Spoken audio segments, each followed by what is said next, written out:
primeiro lugar, eu quero aproveitar para dizer que, por uma coincidência, nós temos aqui a visita da ministra das Relações Exteriores da República da Geórgia, a quem eu desejo boas-vindas. Mas, senhor presidente, eu vim aqui... Que a sua saudação seja da presidência do Senado e de todos os senadores e senadoras. Sejam bem-vindos. Mas, senador, eu quero aqui lembrar que 2 dias atrás nós completamos 49 anos do início do longo regime militar que controlou o Brasil. Eu preciso lembrar aquela data, de 1º de abril de 64. Mas eu quero não ficar na nostalgia. Eu quero lembrar que aquele movimento ocorreu, com todas as tragédias que trouxe, por 3 fatores que coincidiram naquele momento histórico. O primeiro, durante aquela Guerra Fria que atravessávamos, o medo do Império Norte-Americano de que o Brasil mudasse de lado da cortina de ferro e saísse do lado ocidental. Ou seja, houve uma influência externa fortíssima, senador Aloysio, para impedir o risco do Brasil ir para o lado socialista. Segundo fato é o fato de que os militares estavam desconfiados de que o Brasil poderia caminhar para um regime autoritário. E para impedir um regime autoritário, terminaram eles criando um regime autoritário. E terceiro, e é esse que eu quero me dedicar, o medo das elites brasileiras de que pudéssemos fazer as reformas de base que o Brasil precisava.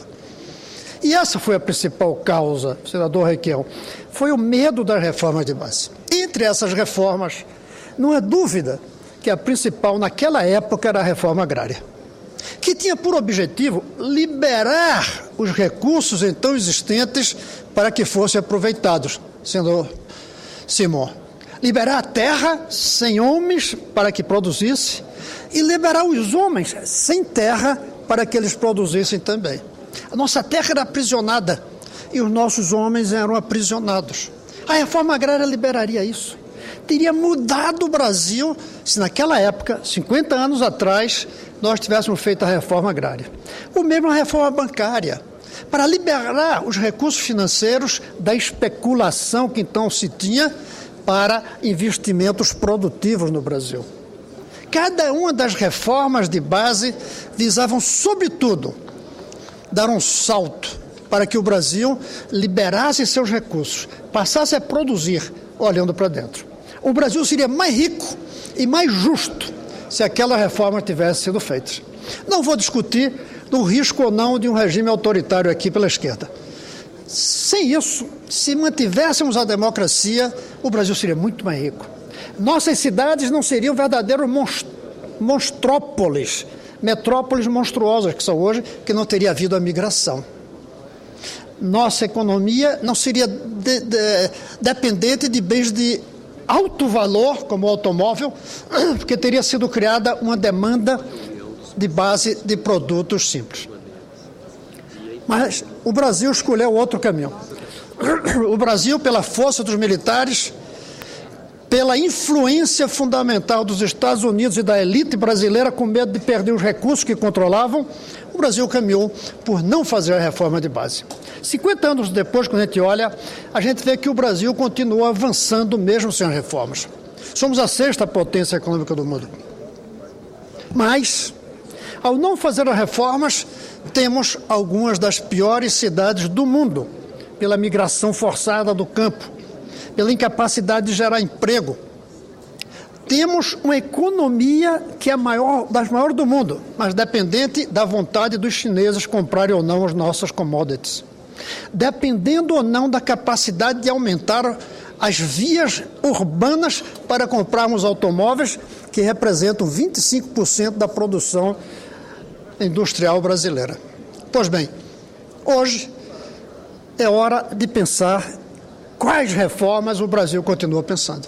E eu não tenho dúvida, senador Aloysio, uma reforma seria fundamental, na mesma lógica daquelas 50 anos atrás, que é a reforma da educação.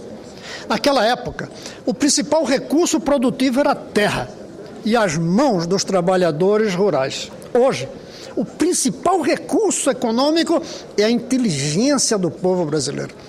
Naquela época a gente queria liberar a terra. Hoje a gente precisa liberar os cérebros. E eles estão prisioneiros. Eles estão prisioneiros da falta de escola. Eles estão prisioneiros da incapacidade de liberar o poder intelectual latente em cada brasileiro e brasileira do momento que nasce até o fim da sua vida. Hoje, a grande reforma seria uma educação de base, de qualidade, muito alta de qualidade e muito igual para todos. Fazer com que cada brasileiro ao nascer saiba, mesmo sem pensar ainda, que ele vai ter o mesmo recurso para a sua educação ao longo da sua vida. Que não haverá alguns com mais recursos do que outros para a educação. Da mesma maneira que 50 anos atrás a gente queria que todos tivessem a sua terra para produzir. Hoje nós queremos que cada um tenha o seu potencial intelectual, a sua mente desenvolvida, a sua capacidade de um ofício para poder, primeiro, produzir mais para o Brasil na economia do conhecimento e, segundo, para termos uma sociedade mais justa pela possibilidade da igualdade. Não a igualdade plena, mas a igualdade diferenciada nos limites pequenos de uma sociedade onde todos são educados. E uma desigualdade que não seria hereditária. Seria uma desigualdade resultado do talento, resultado da persistência no trabalho, que faria com que uns fossem mais do que outros, mas não porque herdaram, e sim porque conquistaram. Eu quero dizer, senador, que não podia deixar de passar esse dia em branco sem lembrar 49 anos atrás. Ao mesmo tempo, não queria deixar em branco a reflexão sobre os próximos 49 anos. E, para mim, isso que eu digo, senador Luiz, antes de ele passar a palavra, que muito me orgulha, com sua parte, isso não será possível de conseguir, essa liberação, essa reforma total, se as escolas continuarem dependendo dos poucos recursos dos municípios e dos estados. Se as escolas de um estado rico for melhor do que a escola de um estado pobre. Se a escola de um estado onde o governador deseja fica melhor do que um governador que não deseja. Eu não sei qual é o nome certo, mas eu chamo de federalização da educação brasileira o caminho da reforma na base, que é a reforma da educação de base. Eu digo isso lembrando 49 anos atrás e lembrando os próximos anos na frente. Senador Paim, eu peço permissão para passar uma parte ao senador Aloysio Nunes. Parque, muito oportuno o pronunciamento de Vossa Excelência. Se Vossa Excelência me permitir, o presidente for tolerante, eu gostaria, em primeiro lugar, de registrar, nesse momento que Vossa Excelência lembra esse ponto de virada importante na nossa história, na sua história, na minha história, na história do nosso país, a figura do presidente João Goulart. João Goulart era acusado pela direita de ser excessivamente radical e pela esquerda de ser excessivamente conciliador. Portanto, ele era um homem equilibrado, um homem que dirigiu e criou o primeiro grande partido de massas popular no Brasil, que foi o PTB naquela época. E eu me lembro do comício do dia 13 de março de 1964. Eu estava lá no Rio de Janeiro. Fui com uma delegação de estudantes de São Paulo, com uma faixa que depois virou foi transformada por minha mãe num pano de prato. A faixa dizia o seguinte: os estudantes comunistas exigem a legalidade do PCB. E ali, naquele comício, foi exposta a plataforma das reformas de base. E eu me lembrando daquele elenco de reformas propostas, eu me dou conta de que muitas dessas reformas foram efetuadas, inclusive durante o regime da ditadura civil e militar. Não é apenas militar. Verdade. A reforma agrária, mediante desapropriação por utilidade pública e pagamento com títulos da dívida agrária. O Estatuto da Terra, com a possibilidade de sindicalização do trabalhador rural. A reforma universitária, com o fim da cátedra vitalícia. A lei de limitação de remessa de lucros para o exterior. A reforma urbana, sob a forma da chamada Lei Lehman. Tudo isso foi feito depois de derrubado João Goulart. O que quer dizer isso? Quer dizer que não era o conteúdo das reformas que assustavam as elites conservadoras do Brasil, mas era, sobretudo, o caminhar autônomo do povo brasileiro, de camadas do povo brasileiro que viviam sob o tacão do coronelismo, afastados da política pela ignorância, pela repressão, não é? Que, de repente, adquirem um protagonismo político. Foi isso, sobretudo, que assustou e que levou à derrubada de João Goulart. Algumas outras reformas foram efetuadas durante a Constituinte. O voto do analfabeto, a possibilidade, a elegibilidade total e restrita dos militares, inclusive dos sargentos.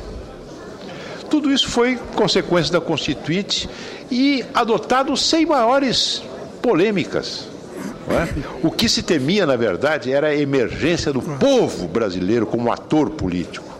E eu espero que essa emergência contribua para que se alcance essa reforma que Vossa Excelência delineia no horizonte como uma reforma absolutamente fundamental para que o Brasil possa ser a nação justa com que todos nós sonhamos, que é a reforma na educação brasileira. Obrigado. Agradeço, senador Luiz, e digo que realmente o grande medo era a extensão e o poder das massas brasileiras. E esse poder, eu acho que hoje não virá da organização dos partidos que não estão com competência de mobilizar as massas, virá de uma educação igual para todos. E que o latifúndio hoje é o controle da educação a serviço de uma minoria, que gasta nas elites R$250 mil pela educação de uma criança ao longo do seu período de escola. Comparado com 2.000 e poucos que gasta uma criança pobre por ano, ficando apenas 6 anos na escola. Os outros ficam 22. Essa desigualdade hoje é o latifúndio do século XXI.